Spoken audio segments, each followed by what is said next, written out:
Welcome to meeting 103 of the Standing Committee on Official Languages of the House of Commons. We now know about the guidelines concerning feedback incidents, but just a reminder, please do not speak when two mics are on at the same time for the hearing health of our interpreters. So we'll come back to the debate. We were at Mr. Beaulieu's motion and the amendment by Mr. Samson. I'll just remind you the context. We are talking about a sub-amendment that was proposed. Point of order, Mr. Chair? A point of order? Yes, okay, go ahead. I thought that the subcommittee was going to have a 30-minute meeting, which happened, and then we would discuss the subcommittee report before continuing with this debate. Yes, I should have taken about 30 seconds to let you know that the subcommittee met, but we will meet again to come up with the report. To inform our colleague, you said during the last meeting that you cannot inform others of our meeting as long as the report is not translated. That's why we're where we are here. Yes, that is also true. But because we're in regular committee setting, we did not have enough time to get to the end of our discussion, so we'll meet again as a subcommittee. But we did have a good meeting. We just need to wrap up that discussion for this education continuum study. So we are talking about Mr. Beaulieu's motion, just to put ourselves back into the context, and then Mr. Sanson moved a sub-amendment. Now we have the speakers list, and what I have for debate is Mr. Sanson, Mr. Beaulieu, Mr. Iacono, and then Mr. Serre. So those, if you put your hand up, either in the room or online, we will keep track of that, myself and the clerk. So Mr. Sanson, you have the floor. Thank you very much, Chair, and thank you for informing us about the work done by subcommittee. We were not there, we were not invited, so at least we know that you had a good discussion. But you're not able to present recommendations to us as we speak, but I remain confident that the work has been done. Now, coming back to the sub-amendment, as you know, this was a way of extending an olive branch to try to find a solution. And I think the discussion we've been having for the past 4 weeks or so has been going on. And last week we had a vote. For me, that was the end of it.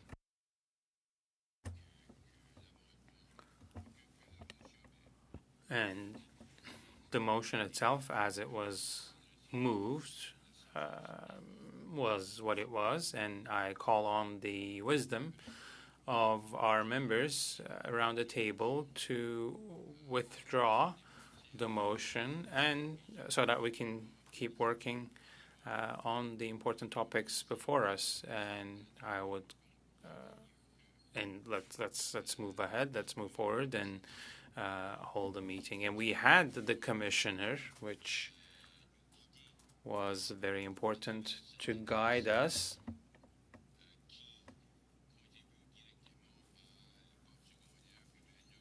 And we were dealing with very important issues for post-secondary education and the continuum of education that is now before us. So I'd like to congratulate you for that work done. And secondly,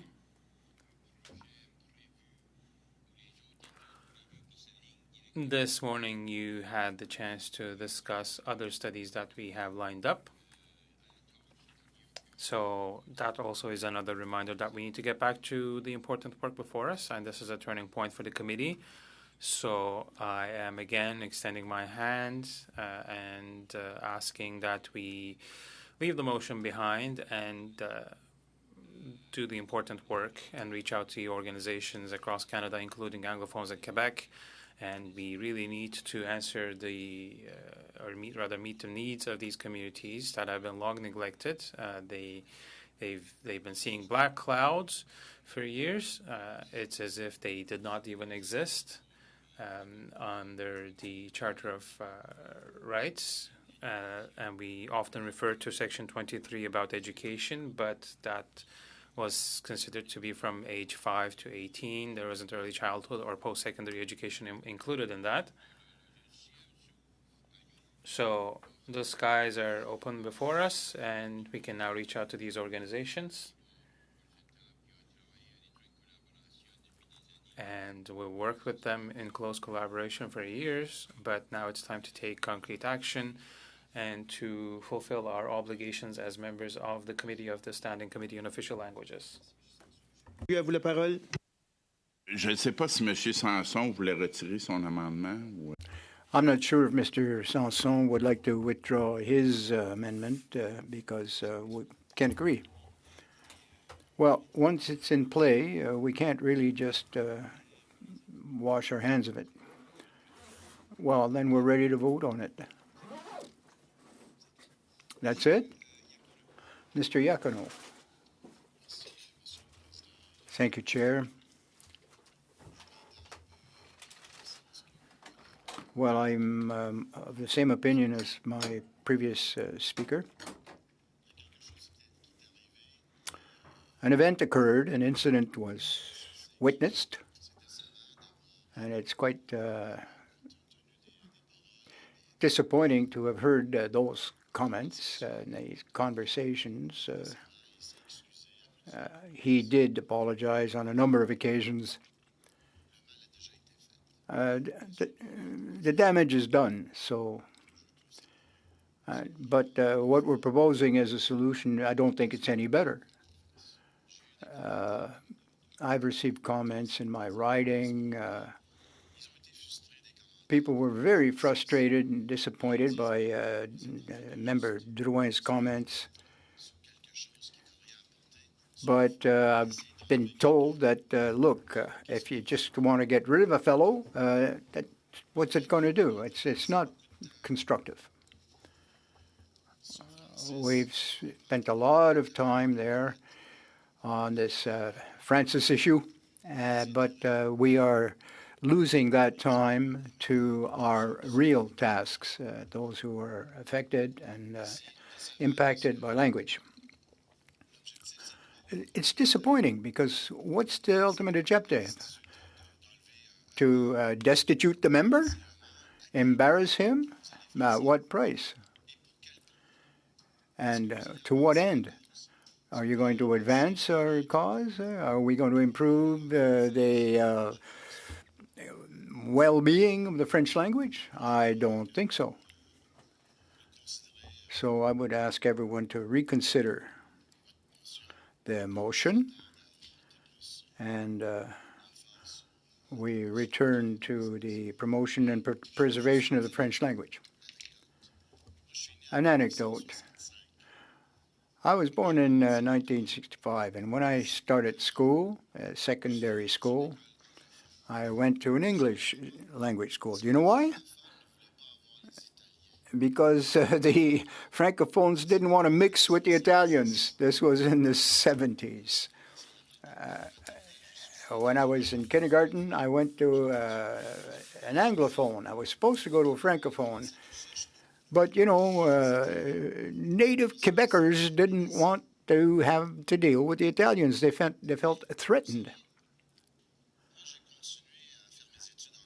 I continued my education in English. And while it was time to go and continue my post-secondary, my law school, I did it in French, not in English. You may not believe it, but I didn't go to McGill. I did political science in McGill. I picked the most Frenchified Québécois, the Frenchest of Frenchest universities, UQAM, University of Montreal in Quebec. And I was accepted, respected, and you can see I speak French today. Okay, my vocabulary is not as rich it might be. Sometimes I have a strong Italian accent in French, but I'm a Québécois. I was born in Quebec, and I've learned French. I believe that Canada should be a bilingual country. It strengthens the nation, and not a unilingual francophone province, because you're going to alienate people who might want to work in French. So let's put our effort where it deserves. Promote the well-being of our languages and not deal with this embarrassing motion against one member. We're all members of Parliament here, and we all make mistakes. We're all human. Apologies were made, and eventually somebody here is going to make a mistake, and you will, of course, apologize. But let's not get hung up on a human error, something deeply felt, a conviction. He deserves our respect. He's a great defender of the French language, even if it's only in Ontario. But thank you, Mr. Chair. Thank you, Mr. Iacono, Mr. Serré, followed by Mr. Brown.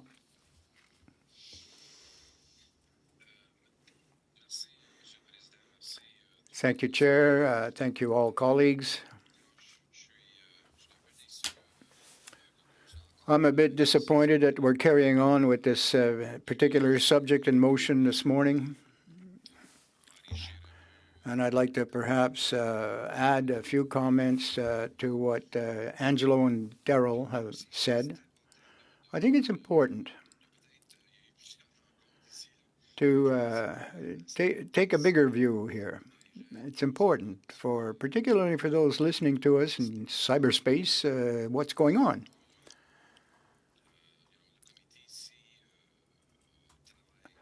This committee traditionally works together very well. We've done excellent work with C13, for example. The first biggie in 50 years. It was tough. It was really tough. It was difficult to unify the whole country on that particular bill, and all parties voted to modernize the Official Languages Act. We've done excellent studies as well on the immigration front, which is very important. We completed that immigration report. And before being seized of these motions, we were called to review that report for economic development among the minority language communities. Economic development is important for all communities. I'm in Sudbury, and in my writing, I was there this weekend. There much talk of FEDNOR and that the contribution that the Francophones have brought to the Ontario economy. So I'm very anxious to get back to the recommendations of our economic development report, but these two motions, well, there may be many and more, but not only economic development, we're still awaiting. We have to get back to that, get back on track. Not only do we have that report in hand and incomplete, we've already started to look at post-secondary education. We've heard from a number of witnesses, and we put them to the bottom of the list because we wanted to get the minister to be in wrap-up position. Often we work in the contrary fashion. First we hear from the ministers, but we have Minister Boissonnault invited to the committee to sort of give us a bit of a closure on this post-secondary education report. Because the minority communities are in a situation of crisis. There's conflicts within the province, between the provinces, and I hope that we can get back to a discussion on post-secondary education. But we haven't even finished it because of these motions that were tabled. And if we take a look at the motion, Mr. Beaulieu's initial motion I think that was what, 20th of May, I think? It's the same motion that was marked by Mr. Godin on the 15th of the month when Mr. Boissonneau, and then just to explain to our auditors, we had supplementary meetings during the writings week, Monday evening of a long weekend. It's pretty rare for a committee to sit like that. So we did discuss these motions then, Mr. Godin's motion, Deputy Beaulieu's motion, and then Mr. Sanson. Look at two specific items here. They ask for a party whip, that the committee make a request of the whip to banish or criticize a member. It's not a done thing. All parties would have recommendations to make to their whip to ban or expulse or punish a member that had done something offensive or unacceptable or inappropriate. Member Thomas says, "Well, you don't speak French. You don't speak French." And he apologized for that comment. And then we had a motion from Mr. Godin and Beaulieu, who are seeking that, well, he's asking the committee to remove an MP who's a member of an association, a different association. We have 12 parliamentary associations. I'm chair of the Pan Americas, and I'm a member of JIC, which oversees parliamentary associations, of course. And it was quite in order to propose a motion by the chair, of course, but it is in fact not in order, because a committee cannot tell an association to remove their chair, even if the instructions come from the whip, anyway, because it's not done. The three other parties decided to go ahead with the motion. I have a difficulty understanding that because, we'd like to extend a hand and not boot.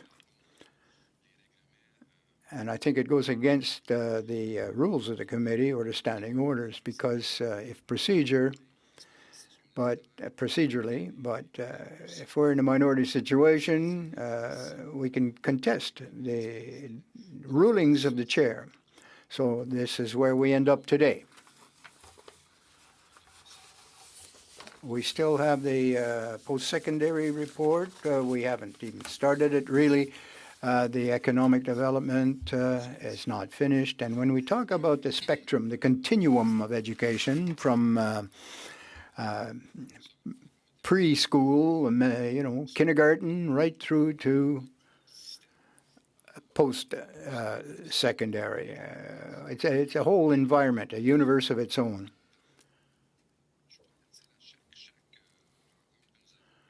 With each meeting that we've had, Mr. Chair, that we recognize the provincial responsibilities and roles. So let's get back to work, stay on task, and see that the committee fulfills its responsibilities. I'd like to hear from the Ontario Association of Francophone Ontario. Sent a letter to each member of this committee. And if you haven't read it, we can reintroduce it right now so that the public is made aware. Quite clearly, that association, as did others, pointed out that, listen, you've been working in good cooperation in the past. Let's not squabble now and get back to work, because the stakes are high and numerous. after the comments of Ms. Ashton on early childhood education. We know that's very important. I'd like to remind the public out there that we have a minister present, and no one asked the minister any advice for the so-called Francis situation. They didn't ask a single question on post-secondary education.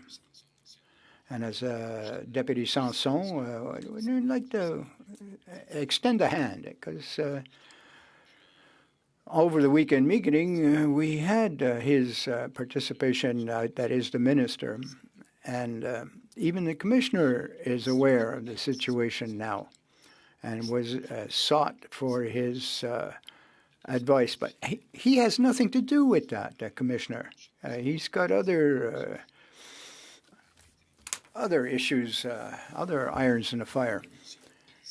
And the opposition decided nonetheless to politicize, weaponize the situation. So please, it's time to get back to the table with good faith and find a solution. There was a bottleneck, there is an impasse here, and I would be prepared, like Mr. Sanson and others, to drop this, to approach the whip. I mean, my gosh. They can't dismiss or remove an individual. It's not really in their purview. Perhaps the committee is unaware of it, but this motion, Mr. Godin's original motion, recast by Mr. Beaulieu, and now an amendment from Deputy Sanson, Member Sanson, that he resign as the chair of the Assembly, the Parliamentary Assembly of Francophones. It's not in their mandate. It's not in their remit. The association, the Parliamentary Association, has that charge.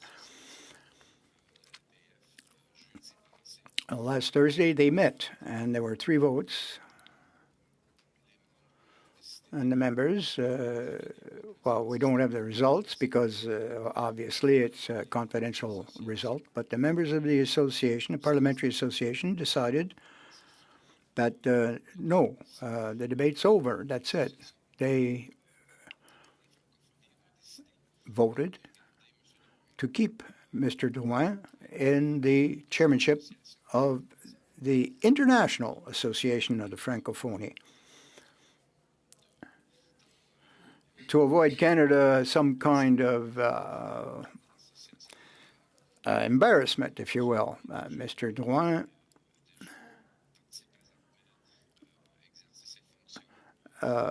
he's absent today, but he's conducting affairs for the Parliamentary Association, and they're having a big meeting, a big conference in Montreal this summer. Let's be clear. Some members were saying, oh, the Liberals are defending Mr. Drouin. We all told him his comments were unacceptable, unparliamentary. And the fashion he dealt with the witness is just not right. It was a mistake. And as I mentioned, we are all human, and to err is human. I wouldn't call it a mortal sin, but it doesn't make any sense that we carry on with each meeting that we have there. We're wasting time. We're wasting time. These comments are inappropriate. The apology was made very, very clearly, very directly to both witnesses that were on the panel. They're entitled to express their opinion, no matter how Mr. Drouin didn't agree with it. But the approach, the tone, lacked diplomacy, of course. No, he took the wrong path, but he apologized for his behavior and his comments. So apologies were made. to the witnesses. Their opinions, the witnesses, were very frank and forward. And as a Franco-Ontarian myself, my ancestors were born here. This question of go back to Quebec or these types of comments is very, very emotional in Quebec as well. And I can fully understand that Mr. Beaulieu and others were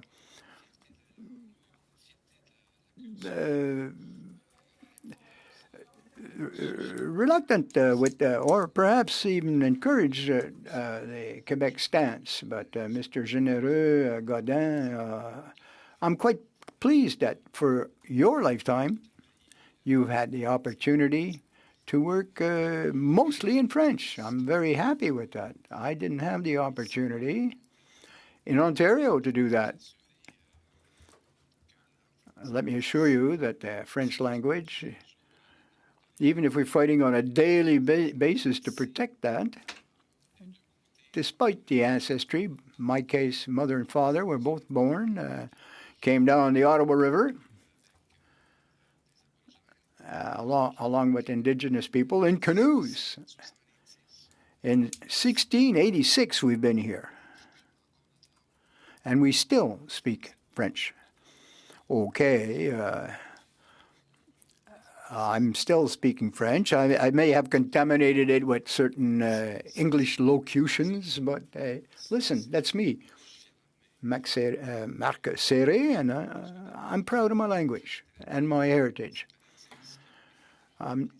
You know, I'm not one of those separatists who want to break up the country by having Quebec separate. That hurts. That hurts, and it's damaging to francophones outside of Quebec. If Canada splits the Confederation, it's going to leave all other francophones in the country and it's not a good situation for the Anglophones in Quebec either. And they'd say, well, Quebec's 100% French, Ontario will do the same, be 100% English.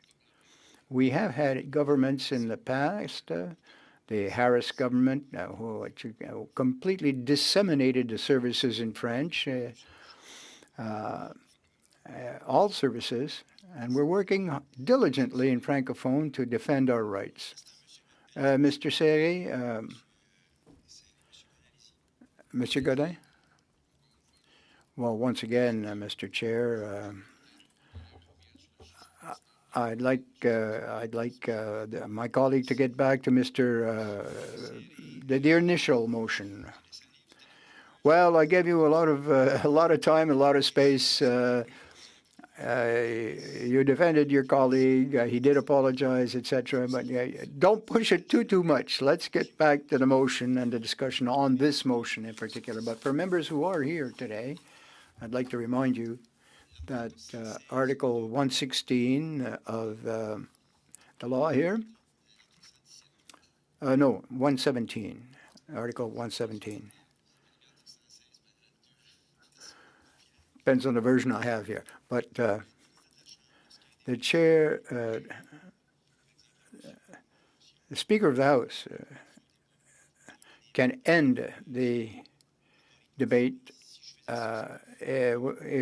Everybody has to have their word, but if we have to go to the Speaker of the House to put an end to the motion inappropriately, all ulterior decisions could also, that would set a precedent, and all our further decisions could be eliminated. As a chair here, and I've said very often, if we keep redundantly keep pushing the same subject and repeating over and over again the same thing, you know, I'll give everyone the floor. But if you start being very redundant, and it's costing us too much time. As to the Lagresse of giving parallel analogies, etc., in order to come back to the motion, but it's the same thing in sheep's clothing. It's not part of the debate. I don't want to impose any limitations, but if the Speaker of the House decides that my behavior was incorrect, it's precedent and it could really upset our work. Everyone should hear my reasons as a chair. This is it. So, Mrs. Serre, I hope you weren't off track completely of this motion, but you were running off in a different direction there for a bit. So please come back to the substance of the motion. Okay? So go ahead. Merci, Monsieur le Président. Merci, Monsieur Godin. Oui, évidemment. Thank you, Chair. Thank you, Mr. Godin. I was just trying to draw a parallel between the unacceptable words of Mr. Drouin, but rather I was trying to put that into a context as a Franco-Ontarian that we have all around this topic of Quebec's separation. And then when you have candidates here before the committee who used to be former candidates for the bloc, that causes frustrations. This is not to defend Mr. Drouin's words, just to put things into context. As a Franco-Ontarian, I have had many people in my riding who have approached me about this issue.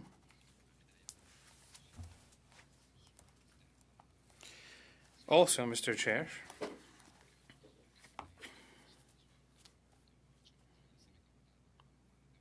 my mom had some comments. I will not go into the details of it, because with my father, they had certain experiences. My father used to be an MP as well, and it reminded them of the times where we had the RCMP 24/7 in our neck of the woods. So there are lived experiences. So when we talk about the emotions and the passion of Mr. Drouin, well, it's clear that he made the mistake and he apologized.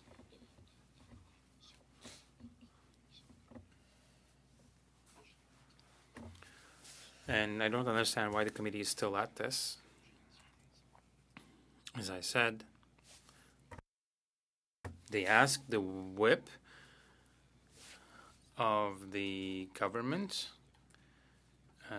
and members of the leadership, Liberal leadership, to remove the MP, and they also asked him to resign from his position as the chair of the APF. So it's really something.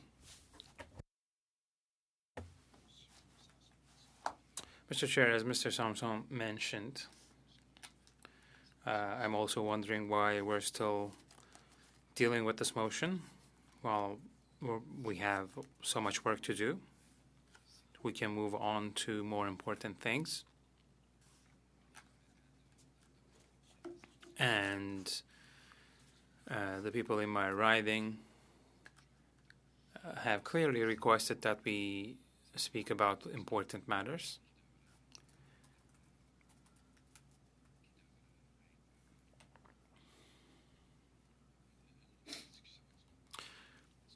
We shouldn't really be talking about the whips being involved or making requests in relation to the Parliamentary Association. So I'm just asking the three opposition parties, why are you still insisting on this motion?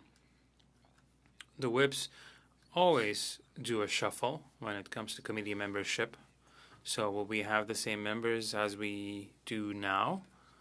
On all sides, Liberal, Conservative, Bloc, or the NDP, will we have the same members in September? Well, possibly no. We might have different members in September. So the whips always do that.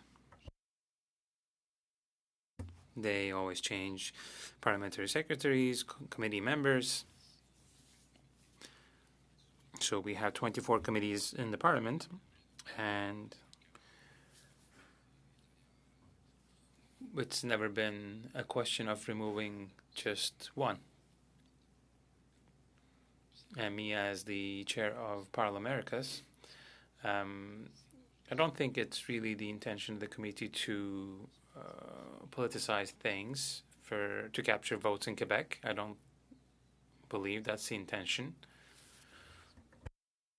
Last week there was the assembly of the APF, and the motion here is asking that the committee remove Mr. Drouin from his position as the chair. But I'd like to remind people that parliamentary associations, and again, once again, I am the chair of Parliamericas, are a separate thing. And we have a tradition here. And you already know that parliamentary associations are not political. We represent the country. So when you take political action with the associations, I think it's stealing away from their focus.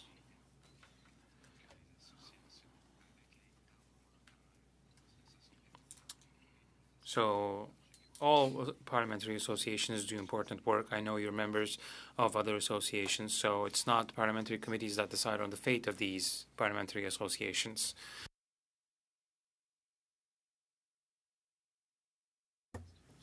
So I don't really understand why the three opposition parties continue to insist that the committee recommend the removal of the chair of the association and ask the whips to get involved. So I moved a sub-amendment, and I'd like to explain this to people, to bring things within the remit of the committee. But three opposition parties considered my amendment to be out of order. But once again, when you look at the motion, it's not really the committee's responsibility. The chair can apologize to the witnesses on behalf of the committee. That is in order. But we didn't even have a debate.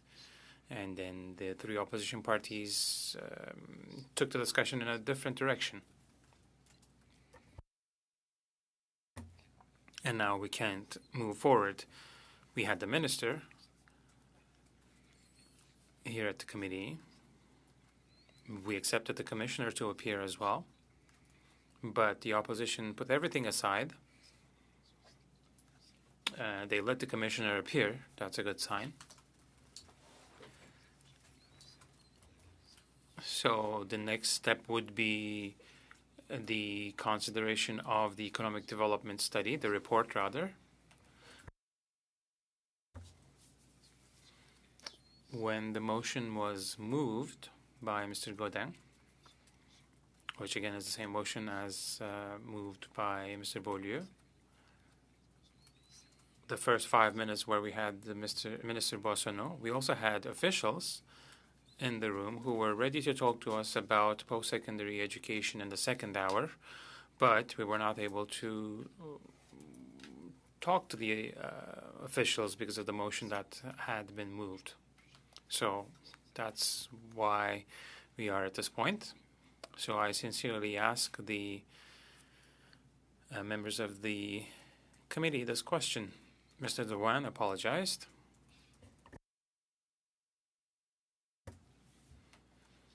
It has been embarrassing for him.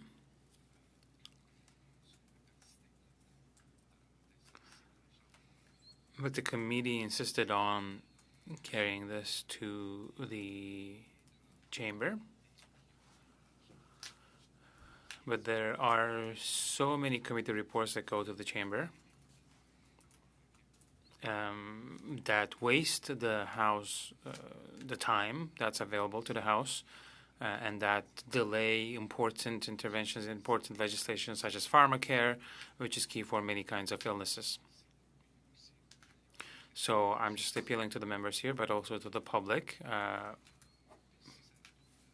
sending this motion back to the House. Well, in June, especially, now the House is seized with this question in June, but then we won't be able to talk about the bills that are before the House.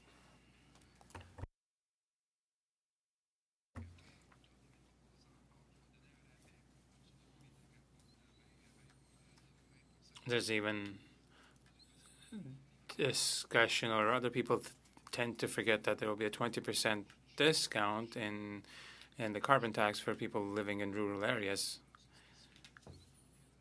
So the motion itself, the initial motion, has reference to, well, it suggests sending this back to the House. So the three parties will end up delaying the legislative work before the House. I hope that's not their intention. And I hope that we can find a solution here within this group. And as Mr. Iacona and Mr. Sanson mentioned, we are at an impasse. But we really need to get moving again and get to the important topics before us. We have spent hours on Mr. Drouin's motion. But it's clear that the incident is now concluded. It's a thing of the past. I'm not going to repeat this, but of course, witnesses, if they want to appear before the committee and make a point that we do not agree with, that's fine, but that kind of language should not be used. And Mr. Beaulieu, Mr. Godin mentioned, or rather they put words in Mr. Drouin's mouth, but it wasn't about the person, it was about the comments.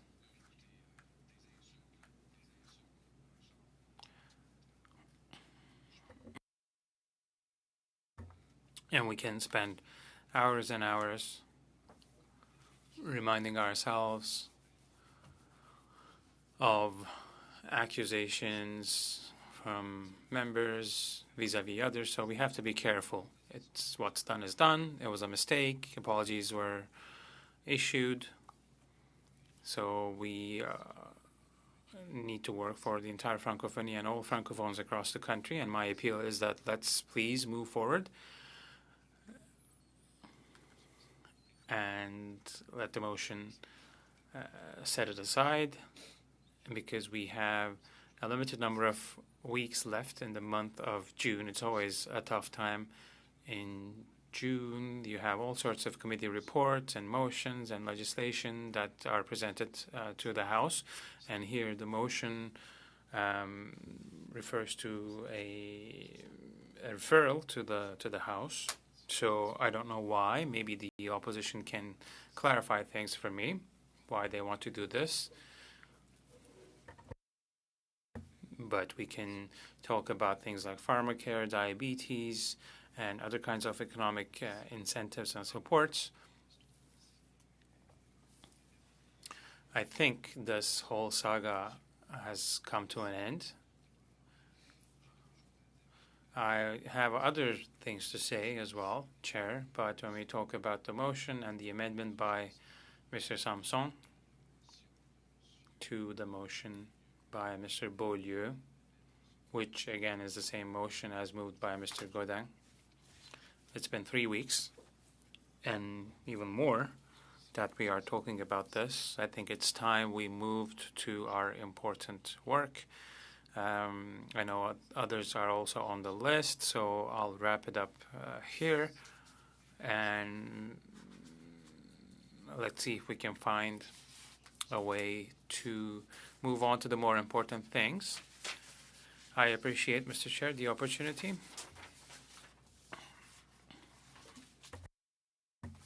In Ontario, when we talk about Francophonie, people are passionate.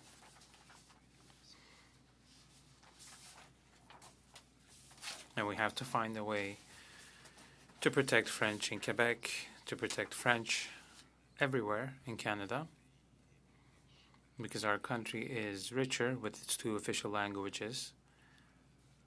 And I represent a riding from the north of Ontario. I'm an MP today because people like myself and others before me have worked to have a bilingual country. And we voted to modernize the Official Languages Act that was originally adopted in the 60s. So we've been trying so hard to have a bilingual working environment in the federal public service as well. So it's time we moved on to other things and worked on preventing the decline of French in Quebec and across the country. So sending the motion back to the House and then having debate on it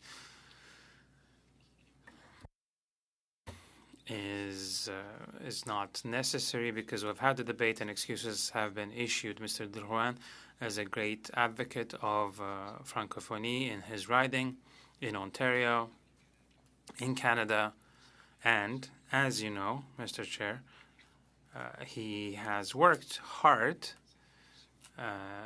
He has worked everywhere globally in the defense of the Francophonie, and even Minister Roberge referred to these issues. There was a report that was tabled a couple of weeks ago in Quebec, and Mr. Drouin was pointing out some similarities. There are other factors that we can look into that also show the decline.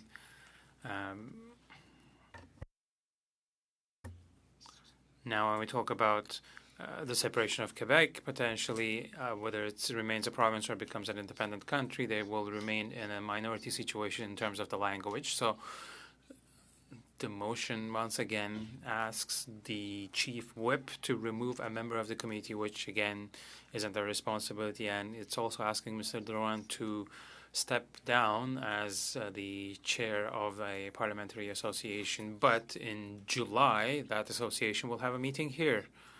So we'll have a packed summer.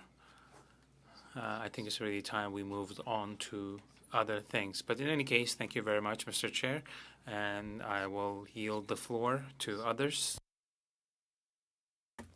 So please, it's really not acceptable that we keep going on about this. There will surely be changes in committee membership and association membership this summer. So it's important for the Francophonie for people in a minority setting across the country. So please, let's move on to something else. Thank you very much, Mr. Chair. I'd like to thank the members and yield the floor to the next speaker. Thank you, Mr. Speaker. Mr. Sere, I have Mr. Cody Blois. Welcome to this very exciting Committee on Official Languages. So you have the floor. Go ahead. Thank you very much, Chair. It's a pleasure to be here today, this morning, with my other colleagues who sit on the committee. Of course, I am just replacing a member, a regular member of the committee.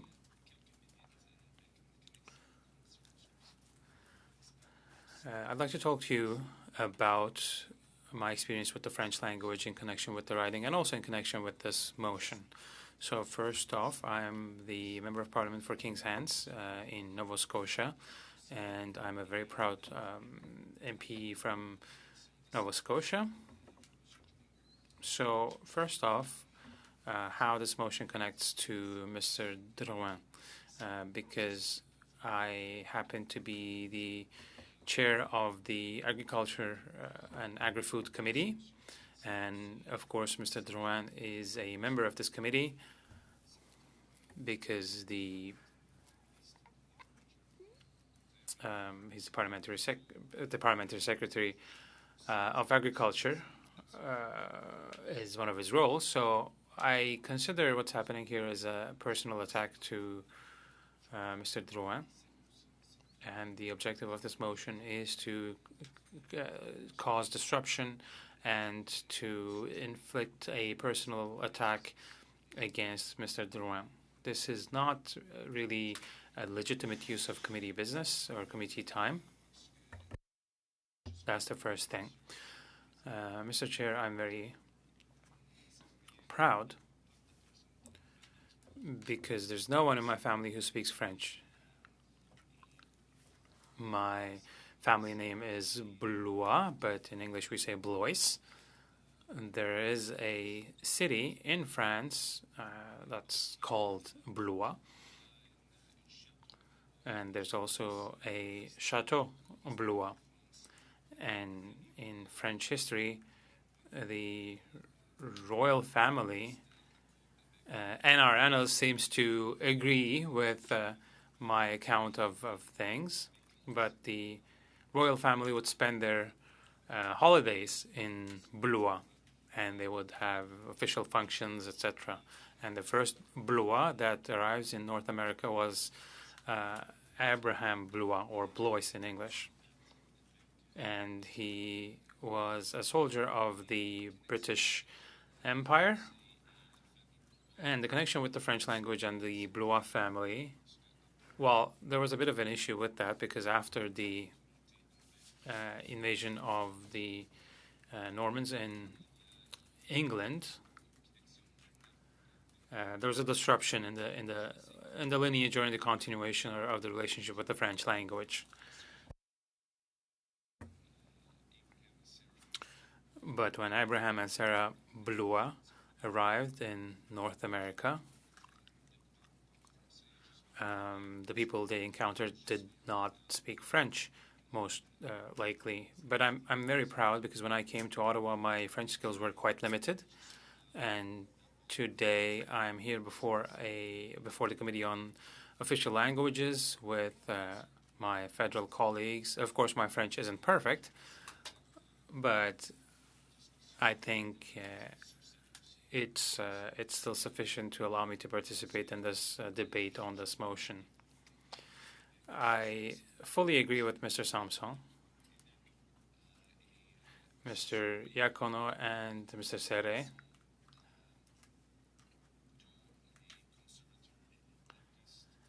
In the way this motion is presented by the Conservatives and the Bloc members, there are numerous important initiatives for the French language everywhere in Canada.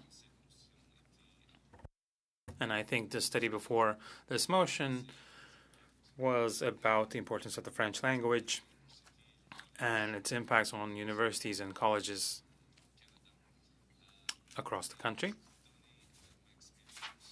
And I'd like to share with you my experience from my own writing, because I'd like to remind my colleagues that there's no one in my family who speaks French. And when I'm in King's Hands, it's really hard to find someone to speak French to, because the majority of my writing, the people who live there, it's not completely English speakers, but more than 90% of all the conversations take place in English. So it's a bit of a problem. But I learned French a little bit when I was in secondary school in Nova Scotia. And I think a better use of the time of the Standing Committee on Official Languages would be to study the different methods and initiatives and the obligations that exist by the Government of Canada to advance and to improve and to encourage more Canadians to learn French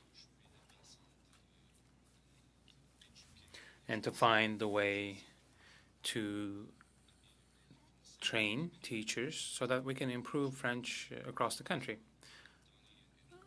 I will also tell you another story in connection with the motion. In 2012, well, I used to be a competitive athlete, and I was a pitcher. In 2011, I won the Canadian Championship with a team from Nova Scotia. But the following year, there was no team to represent Nova Scotia. So I called the trainer for the team from Quebec. And as I mentioned, I had limited French fluency, whatever I had picked up in school before, but I called the trainer and I asked him if I could join them for the Canadian Championship. And I spent 3 weeks in Bellechasse. Maybe my colleagues from Quebec know about Bellechasse. We also have an MP from Bellechasse. It's really beautiful.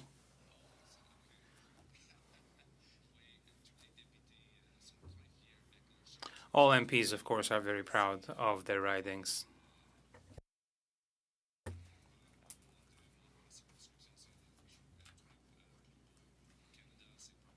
And If you don't have an MP who says my riding is the most beautiful in Canada, then you have a bit of a problem. But Bellechasse was really beautiful, Mr. Chair, and it's very similar to my riding of King's Hands, because there are many farms and the communities are quite rural. So I spent 3 weeks in the small villages of Saint-Gervais. Connaît Saint-Gervais. Perhaps the members know the riding. 99% of the population there speak French. And this was a golden opportunity for a young athlete to learn by immersion the French language. It was a great experience, fully immersed in the French language and the French culture of Quebec. All my conversations were in French at the time. Okay, so how is this related to the motion? That's my connection. It's absolutely important to promote, conserve and promote the French language in Quebec, but elsewhere in Canada as well. We must encourage Anglophones, people who have no connection to the French language, to ameliorate their particular language skills in French. All the efforts, all the measures are in place in Canada to encourage the expansion of the French language. And Mr. Serré, a very proud member from the northern part of Ontario, and Mr. Drouin is also a fierce defender of the Francophone rights in Ontario.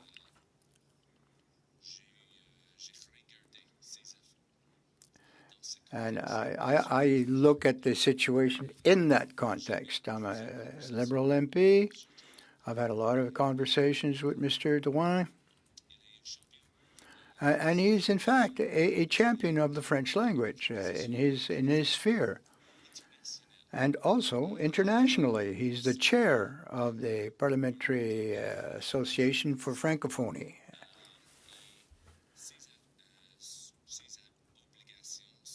His responsibilities and obligations are to promote the French language everywhere in the world.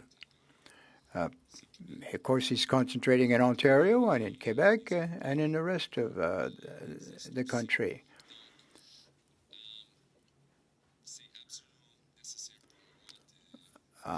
On my part, I feel responsible to express my opinion as well. And when I saw this motion, I see it as a personal attack. And as Mr. Serré or perhaps Mr. Sanson had said,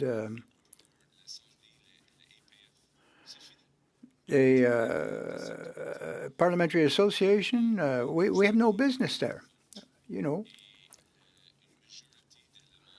The majority of the members of the association voted in favor of leaving Mr. Drouin in his position as chair. So that part of this motion is unnecessary and inappropriate. And I think it's absolutely essential for our members, particularly the Francophone who are representing a Francophone riding throughout Canada, in Quebec, to reconsider their position on this motion. I'm not sure exactly of the correct expression in French, but in English it's a witch hunt. Chasse aux sorcières. Chasse aux sorcières. Same thing. Yes, exactly, word for word. I think that's what this is, and we're using up a lot of airtime here in the committee on this issue. I'm a colleague, of course, of Mr. Drouin, and I find it incomprehensible how the member, political pride is always expressed in the House, partisanry, etc., and sometimes in committees as well. But let's stop with this show, as it were. Let's get back to work to improve, promote, encourage French language and throughout Canada as well. In the Atlantic, you know, we have pride of our geographic origins and everything else.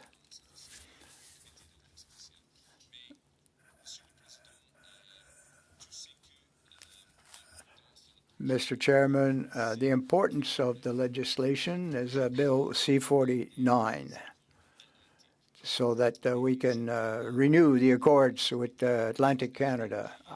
I was in the National Resource Committee as well, and there is a connection between that and this motion, and the fashion in which certain members present the context. The Atlantic Accords are a source of pride for us in the Atlantic. Nova Scotia, Newfoundland, Labrador, all of the provinces there, because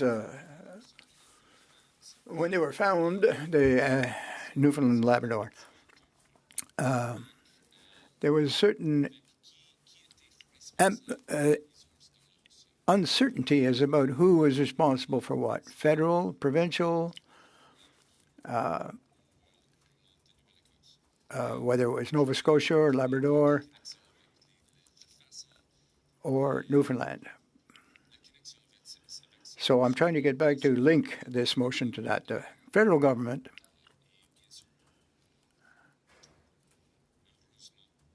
fortunately, happily, on third reading, so many, most members voted in favor of that, and it got through to the Senate as well. The Premier of Nova Scotia was very, very proud of adopting this bill. And the Premier of Newfoundland, Mr. Fury, was very clear and very proud to promote and adopt this law. Because this legislation it can be mirrored in the provinces now. When we change legislation, modify legislation, we have to ensure that this is reflected in the provincial legislation as well. In St. John's and in Halifax. When I was a member of the Natural Resources Committee, I understand that the French language is different and the culture is different, but both are extremely important, primarily for Québécois, but also for Franco-Ontarians, for those constituents in Nickel Belt or Prescott Russell in Ontario. The natural resources in the eastern part of the country is a great source of pride for us as well. The Conservatives members were quite disrespectful, and if you don't agree with a comment or an opinion, we don't have to follow the advice or the concerns of the Premier of Nova Scotia or others. It wasn't exactly respectful language. Yes, disrespectful, yes. But imagine, Mr. Chair, if a majority of members of the Natural Resources would say, or Ms. Deputy Stubbs, okay, we're going to propose a motion, move a motion to remove Ms. Stubbs from the committee in her role on the Natural Resources Committee. That's crazy. And I'm very frustrated with the colleague of my Conservative colleagues, which is an attack on a source of pride for us. And I know that it's not the same context exactly, but the principle is the same.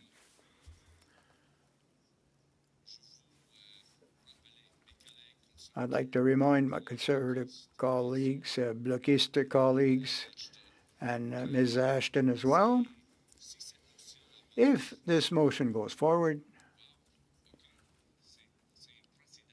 it'll set a precedent, definitely, and a dangerous one.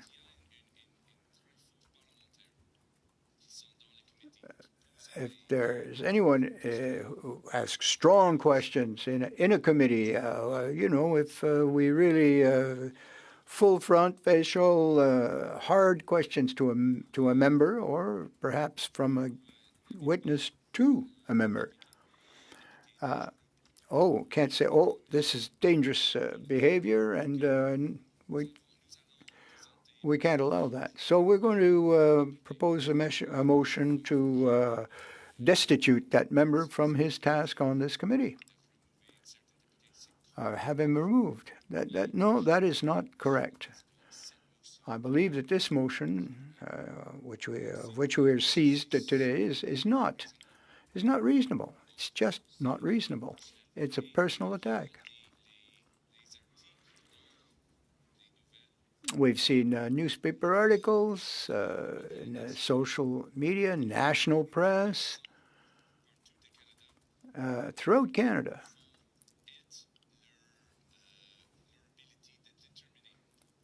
Will lose.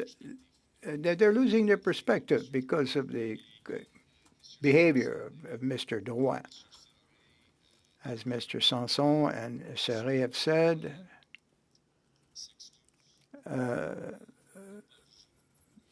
Member Drouin did apologize for his comments. And yes, his choice of words was very problematic, should not have been used in that context, and it was inappropriate, clearly. But Mr. Drouin did proffer his apologies.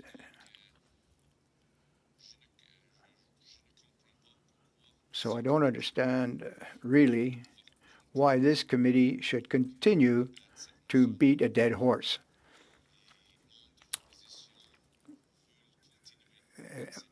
Why continue with this exercise, this witch hunt? Chasse aux sorcières. I really don't understand that. Also, Mr. Chairman, I'm a member of the Agriculture Committee, of course. I'm very proud to be Canadian. And I'd like to give you a little overview of that committee, because perhaps, Mr. Arsenault, it has a reputation. Our committee, Language Committee, has a very good reputation for their cooperative nature, for their collegial approach, for any study, recommendations to improve, protect, conserve the French language, particularly in Anglophone minority communities as well in other parts of the country. So we have a very collaborative approach. In the Agriculture Committee, there are also opinions that are sharply divided. Mr. Barlow, for example, he's a great critic in the House of Commons, also in the committee, but he's a reasonable man. The same is true of Mr. Parent, McGregor, all the members of that committee. Well, we have our battles and our differences, but we're always prepared to separate the political from the personal. And I don't think that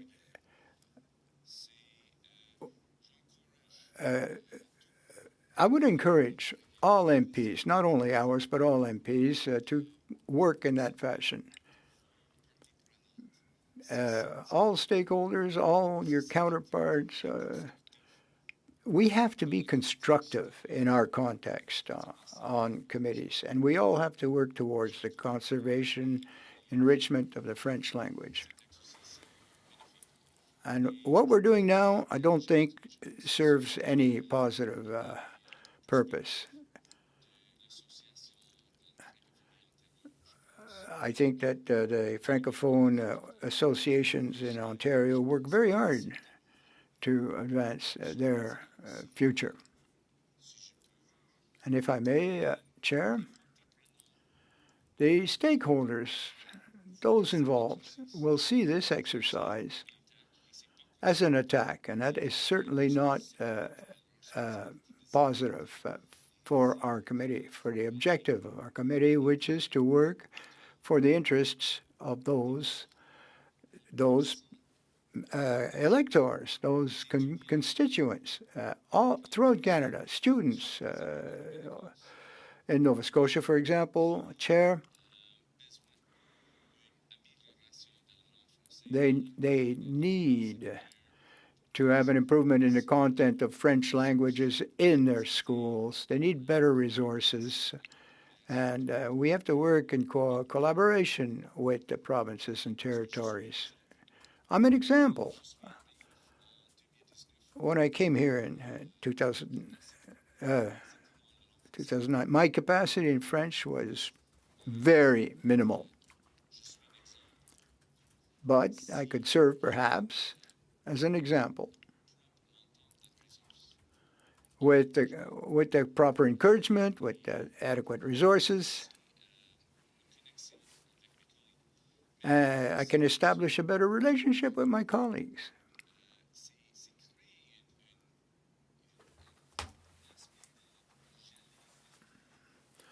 Otherwise, it's a freezing effect, a chilling effect for others. Maybe Anglophone MPs who would like to join the team to promote and encourage the French language. Now, of course, I know Mr. Drouin is a Franco-Ontarian. He's not from Quebec.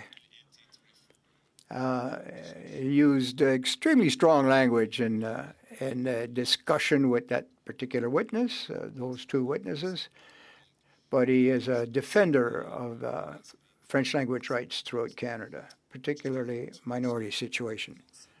And just to note, what the motion is requesting is impossible, as was explained earlier. Another consideration for you and for all the members of the committee, Nova Scotian point of view. When I'm in Ottawa, it's very easy to enter into a conversation in French. Mr. Godin, Mr. Généreux, Ms. Coucy, Mr. Beaulieu. You know, when we're behind the curtains in the lobby of the House, I always watch the news on Radio-Canada. It keeps me current. You know, I'm working for my members on a release week, and I'm very happy to watch the news in French. But when I'm in Nova Scotia, it's difficult to find French language programming.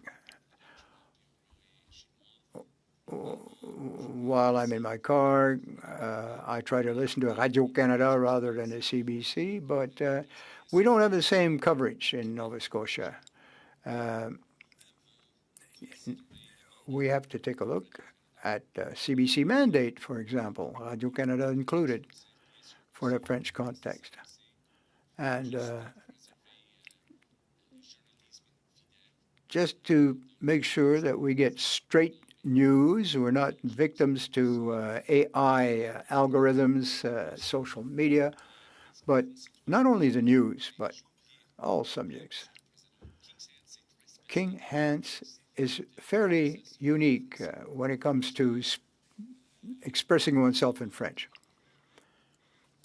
We have Grand Pré for us, but particularly for you, because you're an Acadian.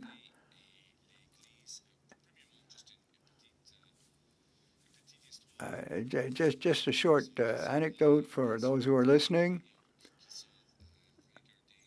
those who perhaps who are watching us as we speak this morning. Grand Pré was the site, the location, and it's a national historical site.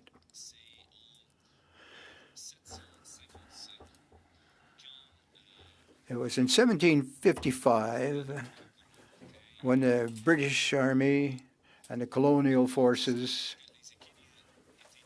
were there. The Acadians were neutral from that point of view.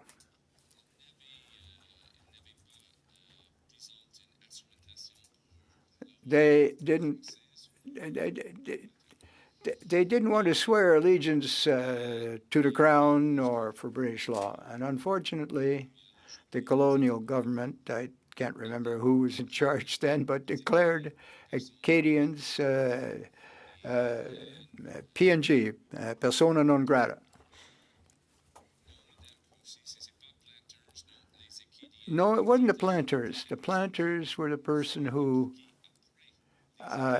were there once the Acadians were expelled. Can I give give the floor to Madame Coucy after I finish, please? Mr. Blois speaks French quite well, and I'm very surprised that he should become perhaps. I was going to say if I have sweet card, little chocolate hearts to give to people. Ms. Coucy and Mr. Blois would receive some little golden stars there. I'm very, very impressed with my Anglophone because you're doing a heck of a good job and very respectfully.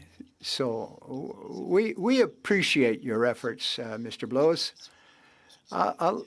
If you want an Acadian story, we should turn to Mr. Sanson there. But in any case, I'm trying to see the link. I'm still trying to see the link, and you're doing it. Let me explain what the connection is. So thank you very much, Madame Coucy, for your encouragement. And okay, the Loyalists came in after the Acadians were exiled.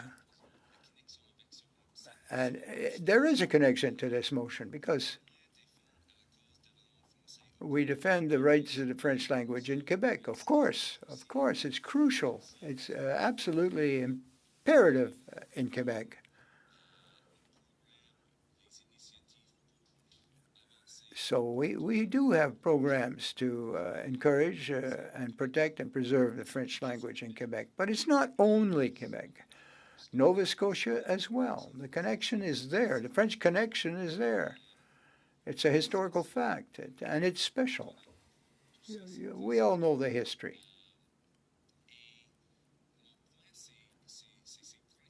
My point is quite simple. The work of this committee is very important, but we have to focus on our business. In my province, Nova Scotia, I would hope that sometime in future, all the members of this committee, I don't mean in the immediate future, but if the battle is to continue, I understand Mr. Sanson proposed some amendments to the committee, but if I'm not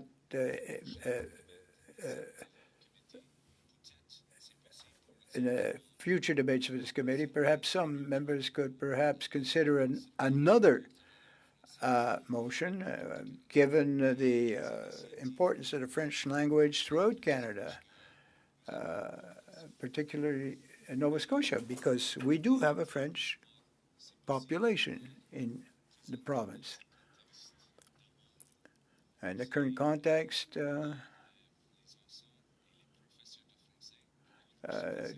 teachers in university, I practiced 3, 4, 5 hours to learn the French language. The resources were there. They were there for me to improve my French skills. Once again, Chair, he is the chair of a parliamentary association. Can we ask the opinion or the advice of the analysts here? I think, has there been any precedent in the past from another committee to propose a motion to instruct or that an MP, to advise the whip and get the whip to remove? Is there a precedent? Well, it'd be nice to know. I think it would be very rare if it does exist.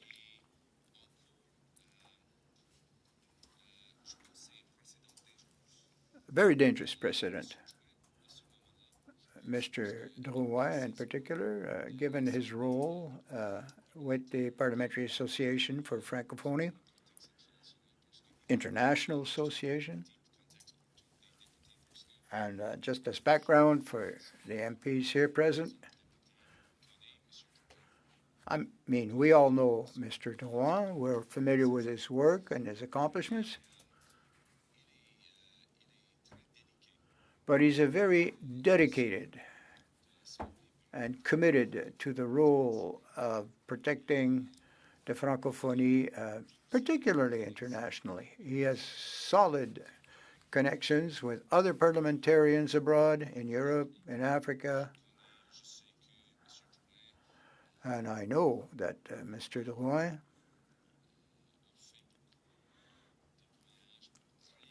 works quite diligently and consistently to maintain these connections. And another consideration, again, based on this motion,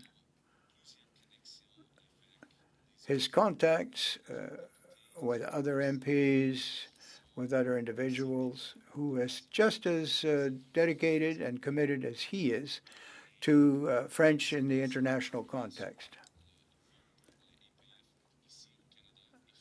The elections have occurred for the Parliamentary Association here in Canada, and I think this doesn't stand, this motion doesn't stand. He's a terrific ambassador for the French language throughout Canada and internationally.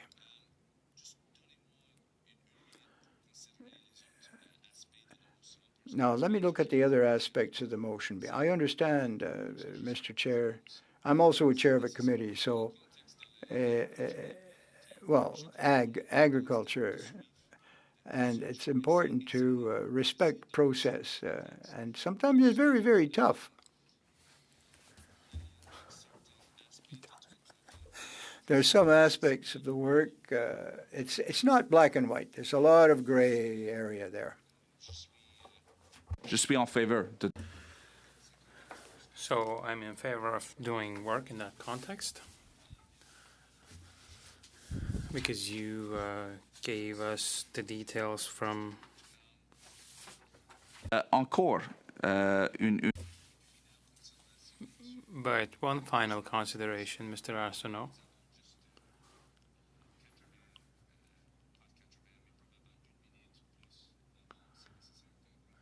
Because we might have only a minute left before we need to move on to our other responsibilities.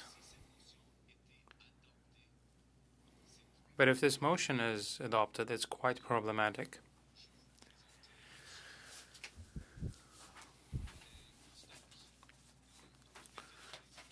Because there is a motion for a point of order, Mr. Chair.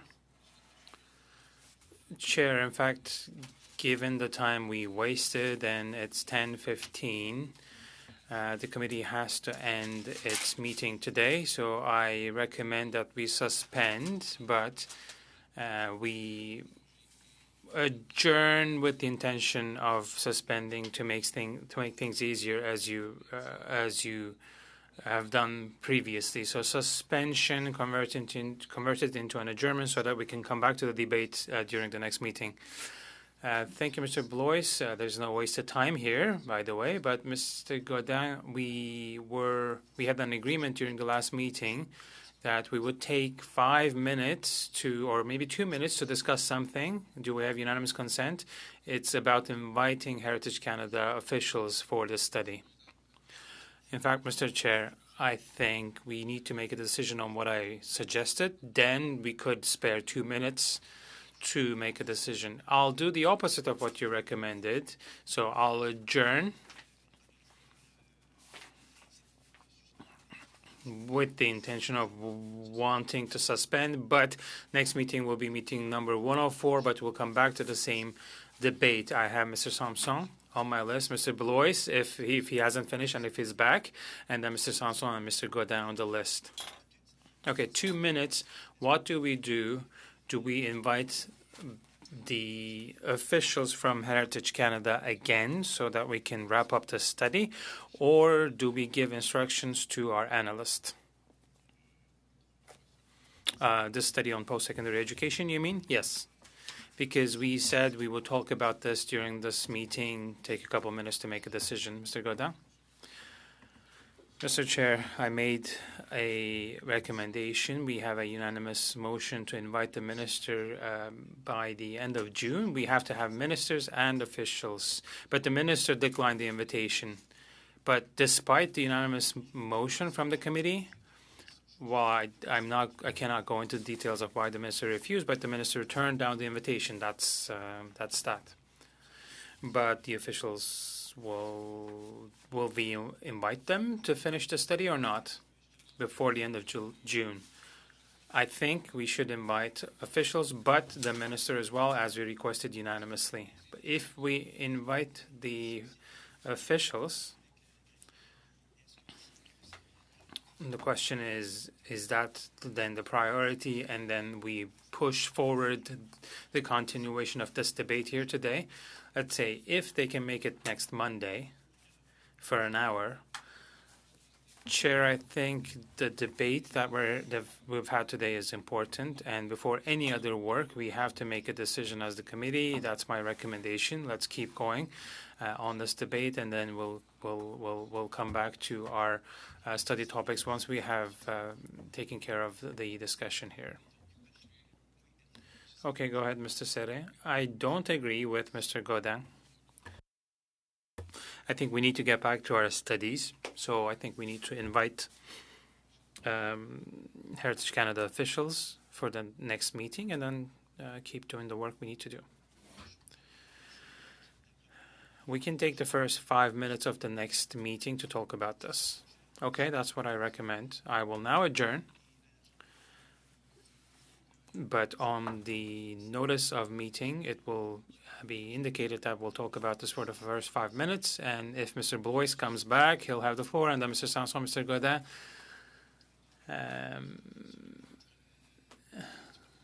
And we have one of our members who's recovering from a little health issue. Okay, so you're going to adjourn, but with the same principle that we'll come back and do the same thing that we did. Okay, Mr. Blois, Mr. Sanson, Mr. Godin. Okay, we're adjourned.